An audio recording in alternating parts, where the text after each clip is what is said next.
Hi, இன்றைக்கி நாங்கள் எங்கே போகிறோன்னா கருப்பு மூவிக்கு தான் போகிறோம். இது ஏற்கனவே எடுத்து வச்ச வீடியோ தாங்க. ஆனால் நான் இப்போ தான் அப்லோட் பண்ணுறேன். அப்புறம் கருப்பு மூவி பக்கத்தில் போய் பிக்சர்லாம் எடுத்துக்கிட்டோம். எங்கள் ஃபேமிலியில் இருக்கிறவங்க எல்லாம் பிக்சர் எடுத்துக்கிட்டு அப்புறம் என் பையன் விளையாண்டுட்டு இருந்தான். என் பையன் விளையாடுறதெல்லாம் வீடியோ எடுத்துகிட்டு ஜாலியாக அப்புறம் பேசிகிட்டு இருந்தோம். அப்புறம் கொஞ்சம் நேரம் கழிச்சு அப்புறம் தேட்டருக்குள்ளே நைட் ஷோ தாங்க, லாஸ்ட் ஷோ தான் நாங்கள் போனோம். செலுப்பாக இருக்குது வீட்டில் இருக்கிறதுக்கே. சரி போகலாம் அப்படின்னு என் கொழுந்தனார் கூப்பிட்டான்.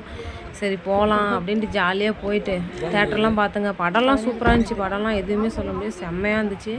தேட்டரும் நீட்டாக இருந்துச்சுங்க. 2 தேட்டர், சேலம் 2 தேட்டர் சொல்லுவாங்க, பிரகாஷ் கைலாஸ் தேட்டர்னு. அங்கே தான் நாங்கள் போனோம். நீட்டாக இருந்துச்சு, நீங்கள் என்ன போய் பாருங்கள். ஜாலியாக இருந்துச்சுங்க. படத்தை என்ஜாய் பண்ணிட்டு இருந்தோம். ஃப்ரெண்ட்ஸ் நாங்கள் இப்போ எங்கே வந்துருக்கோங்க, படம் பார்க்க வந்துருக்குறோம். இங்கே ஒரு முட்டைக்கிறான், இங்கே ஒரு தடிமா இருக்கிறான், அங்கே ஒரு கோலையங்கிறான். இந்த சைடு தான் விஜி ஹாய் சொல்லு. நாம எங்க வந்திருக்கிறோம்? என்ன படம்? என் குழந்தை கொஞ்சம் சின்ன பையன் தான், ஏன்னா அவன் சொல்கிறான்னு திட்டாதீங்க. ஜாலியாக இருப்போம். எந்த ஃபோட்டோ எடுத்தாலும் சீக்கிரம் மூஞ்ச காமிக்க மாட்டான். இந்த ஒரு ஃபோட்டோ காமிச்சான், அதுக்கப்புறம் மூஞ்ச மூடிக்கிட்டான். அப்புறம் ஜாலியாக படத்தை பார்த்துட்டு என்ஜாய் பண்ணிட்டு அப்புறம் வீட்டுக்கு வந்துட்டோங்க. சப்போர்ட் பண்ணுங்கள், சப்ஸ்கிரைப் பண்ணுங்கள் சேனலை ஃப்ரெண்ட்ஸ்.